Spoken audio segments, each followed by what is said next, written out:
gabung di dalam yang saya di Facebook saya amati, gabung dalam 6.000 teman penulis, 6.000 ya, 6.000 penulis di komunitas ini. Terus waktu itu kan menulis novel Muhammad. Oh, FLP. Ya. Udah sangat lama. Ya. Itu kan dengan apa namanya? Iya. Dari ya banyak 6.000 teman itu bagaimana ketika waktu itu novel Muhammad kok di Muhammad kok ada judulnya. Oh iya, ya memang. Jadi ada sebuah komunitas penulis namanya Forum Lingkar Pena, pasti di sini pun ada. Saya juga nggak pernah daftar sebenarnya, hanya mereka bikin lomba novel tahun 2005, kemudian saya juara 1 nasional waktu itu, terus di naturalisasi lah gitu jadi anggota.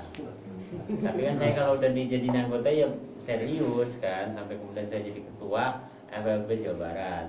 Saya cobalah bikin program-program, tapi ternyata cara berpikir saya itu dianggap terlalu liberal, sehingga wah di blok lah sana sini.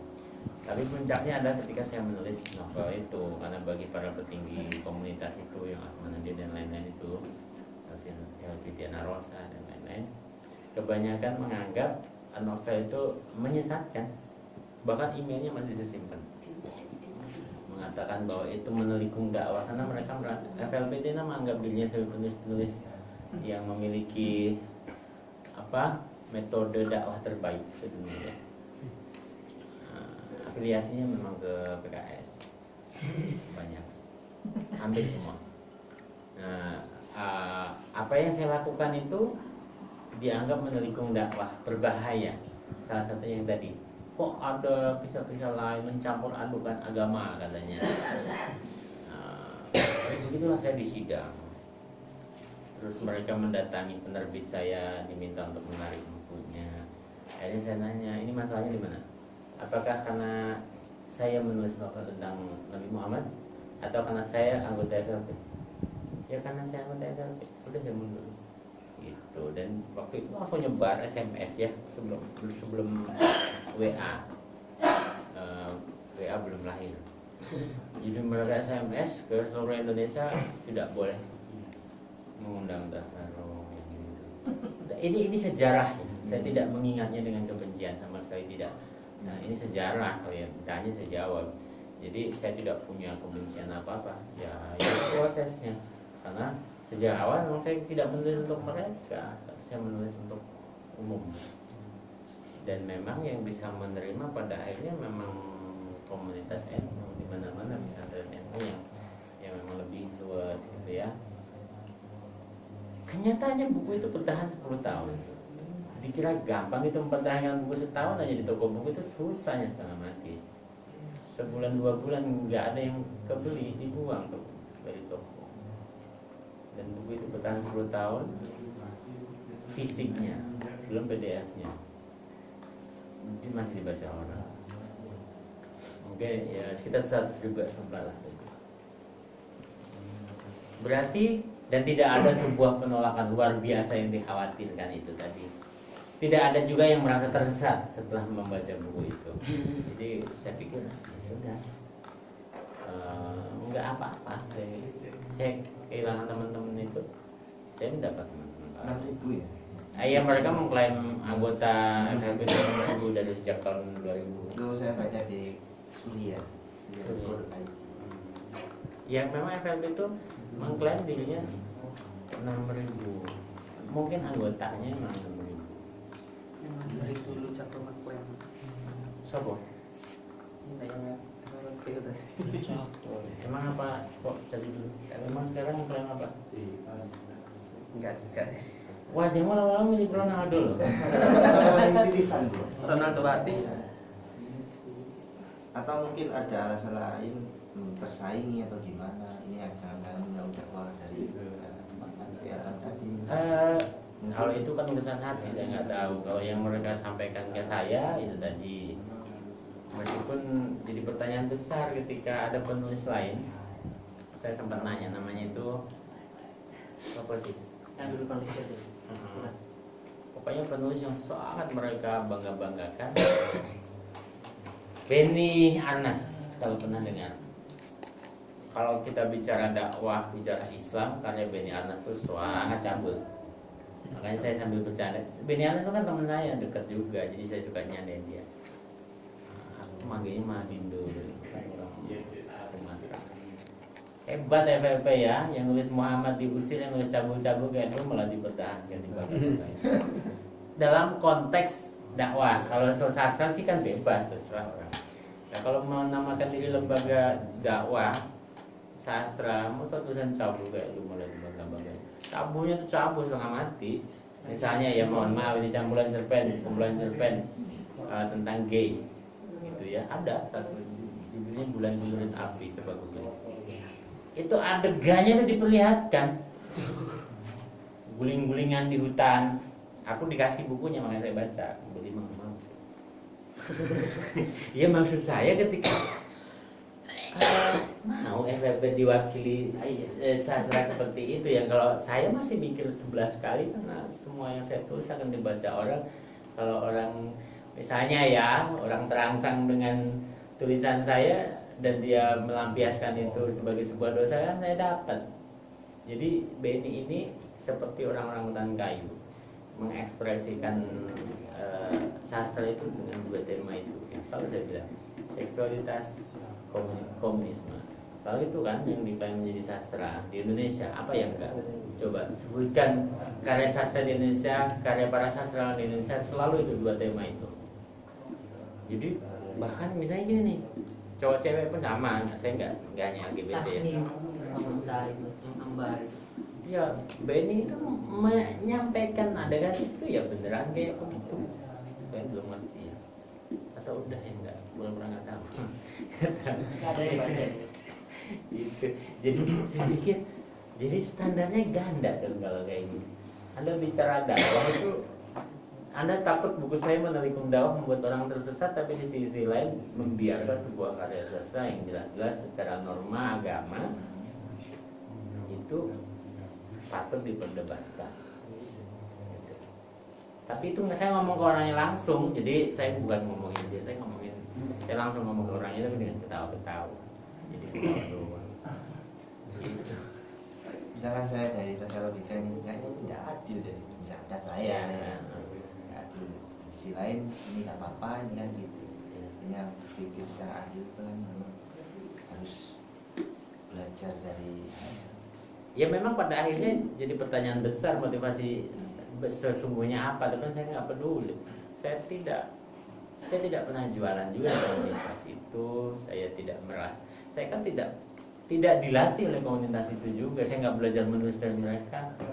Hanya dipaksa jadi ketua Jawa Barat itu dan dipaksa mundur itu. Jadi ya bagi saya itu sebuah bagian sejarah yang menarik ketika saya menulis buku ini. Pun awalnya saya harus melakukan. Nah, tokohnya itu kemarin booming. Tokoh yang menolak saya di FFP. Kalau Asmanan dia itu malah justru mendukung saya. Kan pendiri itu ada 3 pendiri Forum Lingkar Pena, 3 perempuan, 1 Elvi Diana Rosa, Asmanadin, dan 1 orang yang kemarin booming kalau kalian main Facebook. Ada nggak yang perempuan? Yang kemarin ribut soal Blackpink, tau nggak? Blackpink. Kalian main PS tapi nggak main Facebook tuh gimana sih? Yang ribut tentang Blackpink, yang bikin petisi. Sarana itu. Namanya Maimun Narawati. Nah itu dia, tokoh FLP yang wah luar biasa. Kata-katanya bilang saya serigala berburu domba, maaf kata gue, jadi saya Yahudi atau gimana? Lora percaya saya berniat dengan tulus menulis kok. Anda siapa? Bukan membandingkan orang, maksud saya kan orator jauh lebih tahu lah ya secara keilmuan. Jadi bilang itu serigala berbulu domba yang hendak menyesatkan domba-domba tersesat. Gitu. Nah, kemarin dia bikin ribut dengan membuat petisi menolak Blackpink. Iklan Blackpink itu loh. Nggak tahu juga. Jadi tahu mau apa?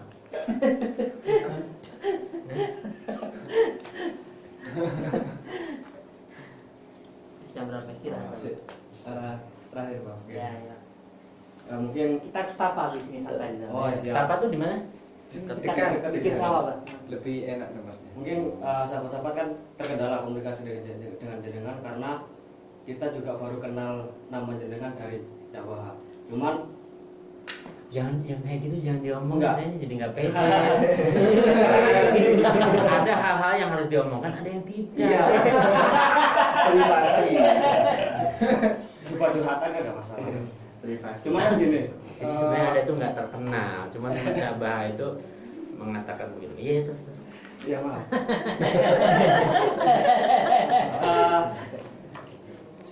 Secara background jenengan kan seorang penulis. Cuman pertanyaannya gini, selama sampai sekarang saya cuma baru baca 3 novel. Yang pertama novel terkait kalau nggak salah judulnya Ramadan Terakhir Ludwig. Hah? Ramadan Terakhir Ludwig. Bukunya Mahabbah itu. Kurang paham saya Ya. tulisannya siapa itu. Itu waktu terakhir saya SMA. Karena kalau mengingat nama penulis, Namanya Mahab Abid. Itu kader saya banget. oh itu. Terus yang kedua, Lebih terkenal dibanding gua.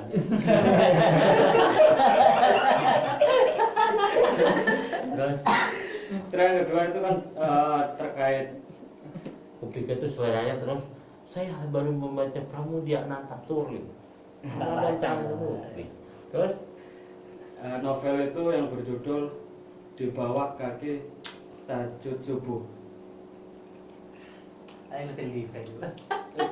Entah itu lupa saya itu waktu SMP. tahun itu Republika. Terus yang terakhir kan yang novel terkait Twilight, background cuman yang itu nggak tahu.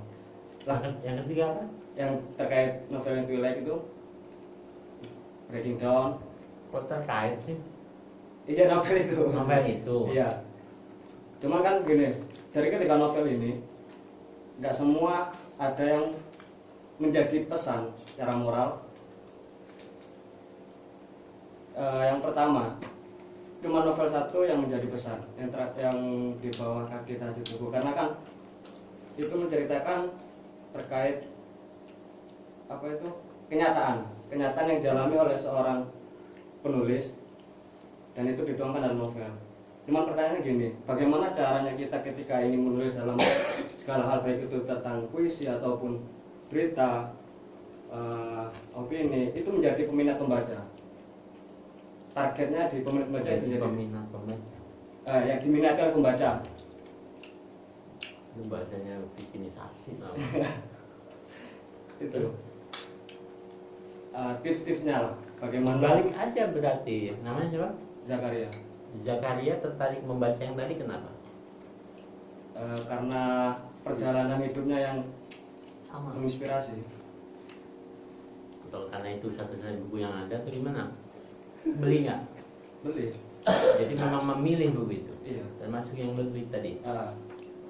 Di buku diskon. Nggak, saya pengen menggali kenapa milih buku itu. Ketertarikan dari judul. Kenapa milih Ramadan terakhir Ludwig? Kenapa menarik? Ya kesannya kan seakan-akan ini Ramadan terakhir saya, harus ada kesan terakhir di Ramadan terakhir saya, seperti itu aku beli. Oke. Berarti ketertarikanmu kan 3 novel itu tuh nggak ada benang merahnya tuh. Yang satu Twilight tentang Dracula, ya kan? Bahkan penulisannya nggak tahu kan? Nggak tahu. Namanya Stephanie Meyer. Jadi bagaimana mau tahu saya yang sudah dibaca aja nggak tahu? Stephanie Meyer. Terus yang Ludwig tadi, Mahab Abdillah. Yang satunya. Nah, 3 buku itu sendiri sebenarnya tidak ada polanya yang mau saya sampaikan. Jadi yang membuatmu tertarik itu apa itu saya belum tahu. Mengapa ini penting? Ya karena menjawab pertanyaanmu tadi akhirnya membuat pembaca merasa tertarik. Nah kan ketertarikan membaca beda-beda. Nah kita mulai dengan yang membuatmu tertarik dulu. Yang membuatmu tertarik itu apa? Keagamaannya. Gak jelas. Oh, enggak. Atau sisi apanya? Kalau yang Cintaannya misalnya. novel perjalanan belum baca saya, makanya saya rekomendasi kalau saya nanti itu. rekomendasi gimana sih? Saya minta Oh, kalau saya rekomendasi itu Dia yang rekom. Zakaria, saya rekomendasi itu saya yang merekomendasikan. Saya temuin sama Vicky loh.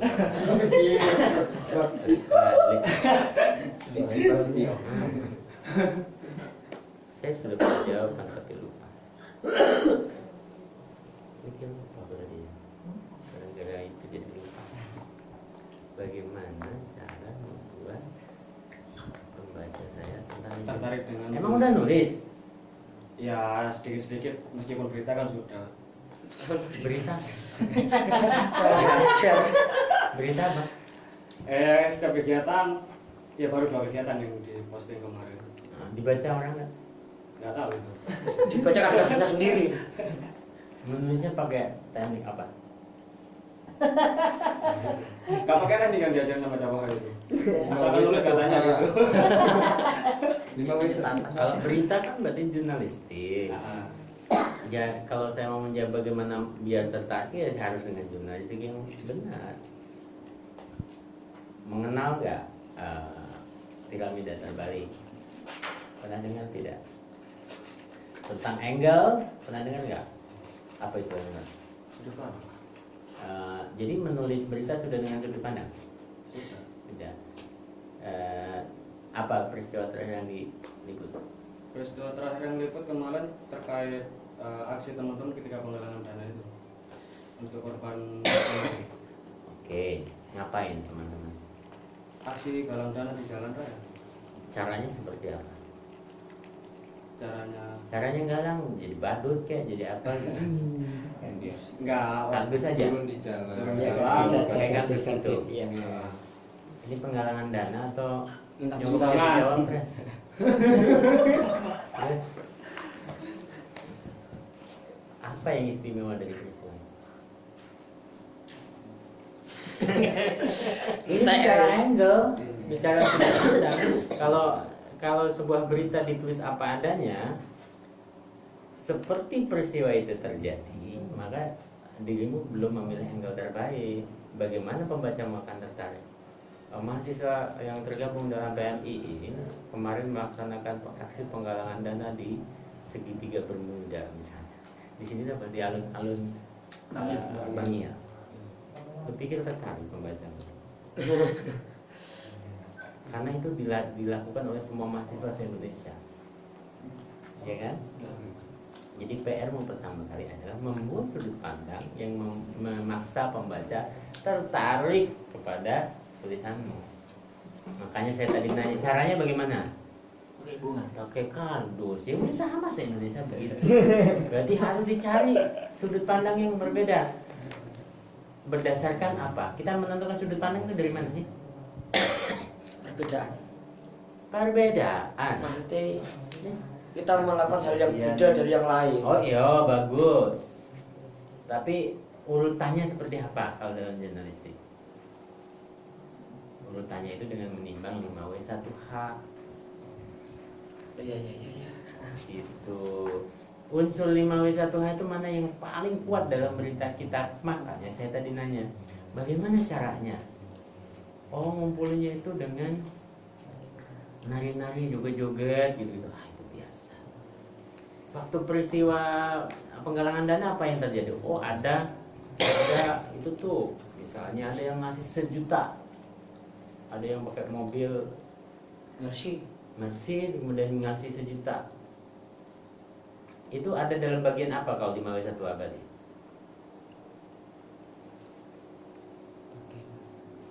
Bagaimana? How? Urutannya. Ketika penggalangan dana terjadi berlangsung, para mahasiswa terkejut ketika seorang pengendara, kalau Mercy biasa, memang pengendara becak gitu, memberi uang segepok senilai 1 juta rupiah. Becak. Iya, aneh. Ternyata dia lagi nyamar. Itu kan di how-nya bagaimana? Maka kita sebagai penulis, sebagai wartawan, pilih yang kira-kira pembaca kita itu yang akan tertarik yang mana nih? What-nya, who-nya, where-nya, when-nya, atau how-nya? Karena tadi urutannya ada di how, Kan dihau dong, waktu pengumpulan ada yang lempar duit 1 juta. Itu dinaikkan ke atas menjadi angle. Jadi angle itu diambil setelah kita menimbang 5W1H, bukan asal saja mengambil angle. Tulisanmu jadi, tapi menarik tidak? Belum tentu. Ini sudah satu tahapan. Menurut saya Zakaria bisa menulis seperti tadi udah bagus, tapi kan pertanyaanmu adalah bagaimana membuat pembaca tertarik. Saya menjawabnya dengan memilih sudut pandang terbaik. Gak usah lihat dia sudah mengajari dengan baik. Ya gitu. Baik. Iya nggak ikut, Bang. Pas pelajaran itu Nggak ikut ya. Padahal ikut. Ngaku saya gitu. Ngaku nih, Bang. sebagai contoh, fotografi dinasti dengan laporan dinasti kan sama, teorinya sama. Ketika ada sidang paripurna DPR, foto apa yang sering muncul di koran? Apa? Bangku kosong. Ada lain? Ribut, percekcokan. Ribut. Ada lain? Tidur. Tidur. Lihat bokep. Lihat bokep. Ya. Ngerti arah pembicaraan saya? Kalau kita bicara what, itu adalah sidang paripurna. When, harilah biasa. Jarang hari menjadi istimewa, tapi bisa jadi. When, kapan ya? Sudah ya tadi. Where, di mana? Gedung. Semuanya biasa, tapi kan wartawan harus mencari yang paling menarik pembacanya. Dipilihlah how. Kok how sih? Nah kan yang tidur, yang nonton bokep, yang berantem itu ada pada urutan kronologi terjadinya rapat paripurna.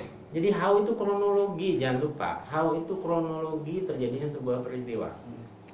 Nah, ketika rapat paripurna berlangsung, Adiana Pitu 10 tidur, ya itu yang difoto. Menurut teman-teman apa yang membuat pembaca tertarik? Apa mukanya terlalu ganteng gitu? Karena pembaca menemukan konteks. Oh iya. Apa konteksnya? Ya. Karena saya membayar pajak untuk membayar orang-orang itu di dewan. Lah kok dia tidur? Itu konteks pembaca terhadap gambar itu atau sudut pandang berita. Jadi kalau Zakaria menulis sidang paripurna lempeng-lempeng saja kemarin anggota dewan pusat melakukan sidang paripurna hubungan dengan RUU pesantren, ya gitu doang. Jadi temukan unsur 5W1H yang paling kuat untuk dijadikan sudut pandang dalam peristiwa apapun yang sedang kita liput.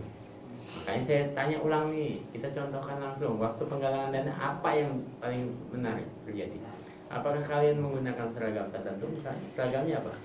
Alma-mater. Tidak menarik.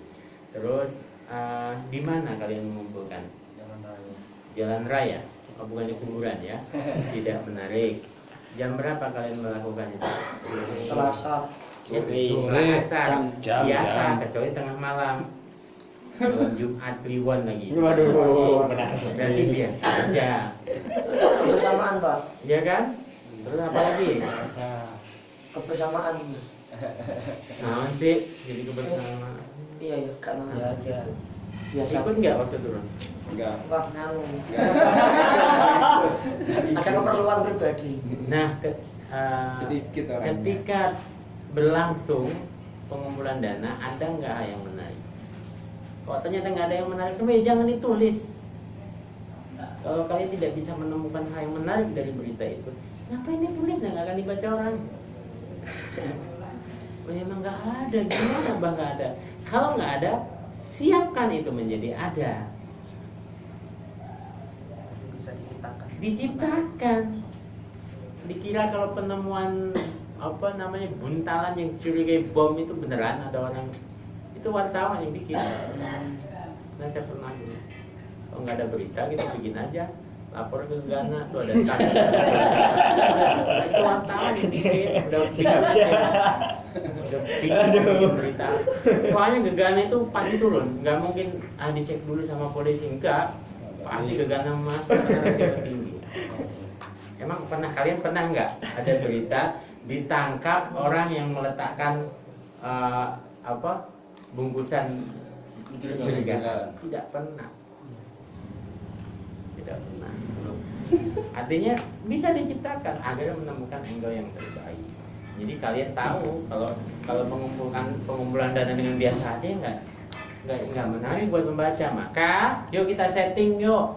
Misalnya yang turun memakai seragam badut, petani atau apa ya, badut biasa banget sih. Cari yang lain. Misalnya melakukan apa itu namanya? Happening art yang aneh. Ya, musik goreng, apapun. telanjang Sama dengan yang saya sampaikan di kampus tadi, ketika mahasiswa akhir pada mau buat makalah, yang saya pertanyaan adalah masalahnya apa? Nggak punya masalah. Kalau nggak punya masalah mau nulis apa? Coba. Ini namanya makalah kan ada problem, ada solusi, penelitian kan. Dan Anda nggak punya masalah menulis apa? Sama dengan ini tadi. Kalau udah tahu beritanya nggak menarik, ngapain ditulis? Mau dibaca sendiri, di share sendiri, dapat duit juga enggak? Coba peristiwa kedua apa selain pengumpulan dana? Seminar. Follow up. Seminar, seminar itu loh apa Oh enggak. kemarin Seminar apa? Seminar gender doa bukan Gender doaku lah kok. gender, seminar gender. Coba sudut pandangnya apa? Bukan saya yang nulis Pak. Riko. Follow up aku. Ketika kita meliput sebuah seminar, apa yang menjadi sudut pandang? Apa? Makasih Oki, makasih. Apa yang menjadi? narasumber sih salah satunya sebagai Oh, dia itu ada petenis, bukan Ronaldo, ada petenis Kanada. Saya juga nggak percaya. Namanya nanti kita cari dulu. Apa? kalau seminar ya mungkin sih pandangan saya angle-nya yang menarik siapa yang berbicara terus apa yang dibicarakan apa yang disampaikan Apa? Contoh-contoh apaan? nah ya apa ini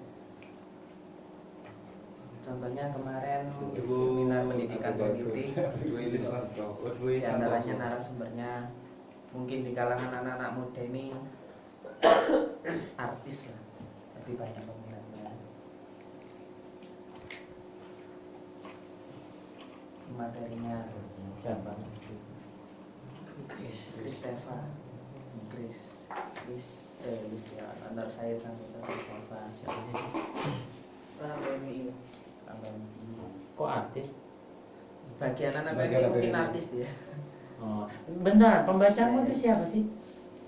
Orang aktivis PMI lagi atau masyarakat? Ini apa? Portal bukan apa? ya Cetak. bukan media online apa website itu Website itu dengan portal beda. sama ya Maksudnya gini, ketika media kita adalah media online, ya itu bisa diakses oleh siapa saja dari negara manapun. Sehingga kita harus memikirkan bagaimana agar naskah kita itu bisa dibaca oleh siapa saja. Kecuali kalau cetak dan kita sebarkan di komunitas tertentu. Kalau sudah online berarti harus siap dibaca siapa saja. Dan kalau artis itu bagi orang PMI tapi bagi orang Demak enggak, kan bagi kalian artis-artisnya. Kecuali yang baca kalian aja gitu loh, nggak apa-apa. Tapi kalau maksudnya dibaca oleh orang lain, seartis apa dia? Gitu loh. Cara pandangnya harus begitu. Kalau pertanyaannya bagaimana membuat tulisan saya menarik. Kalau sekedar menuliskan, mendokumentasikan atau menjadi modus PDKT ya beda lagi. Iya. Untuk lamaran. Kalau agar menarik, kita akhirnya bicara, loh pembaca kita siapa? Yang mau Anda bikin tertarik itu siapa? Ketika online berarti harus bisa dibaca semua orang. Berarti nilai berita, news values-nya juga harus luas. Artis PMI, cek saha, cari sopo, ngono kok. Panjang jurnalistiknya, berapa semester itu. Tapi kan dasarnya udah ada, tinggal angle aja. Nah, tapi masalah angle itu segalanya. Loh, kita kalau cobalah kalau ada sebuah peristiwa kemudian kita jembreng tuh berbagai media, kemungkinan besar angle-nya sama, ya kan? Memilih berita headline-nya ya itu semua. Kenapa? Karena itu menandakan kemampuan frame rate atau red pill-nya sama. Kalau ujuk-ujuk sini bom tsunami apa ya? Sunda kemarin terakhir ya. Tahu-tahu ada nomor satu nih koran ngomongin tentang minat wisatawan misalnya ke Indonesia. Ya mana nih orang semuanya lagi berfokus ke Sunda, Laut Sunda, Selat Sunda. Itu kan kemampuan redaksi membaca sudut pandang terbaik. Puas, puas, puas, sangat puas. Udah. Kita geser ke staffer aja ya, sambil ngobrol sama tadi. Ini lagi pengen tiket. Iya, mereka ke sana kita beli tiket. Oh, iya. Ya. Ada yang staffer ya dulu ya. Iya. Di sana ada air kan, saya harus mandi dulu ya. Oh iya. Oh, lengkap Mana ya. airnya? Bukan diminum, mandi. Oke teman-teman sekalian.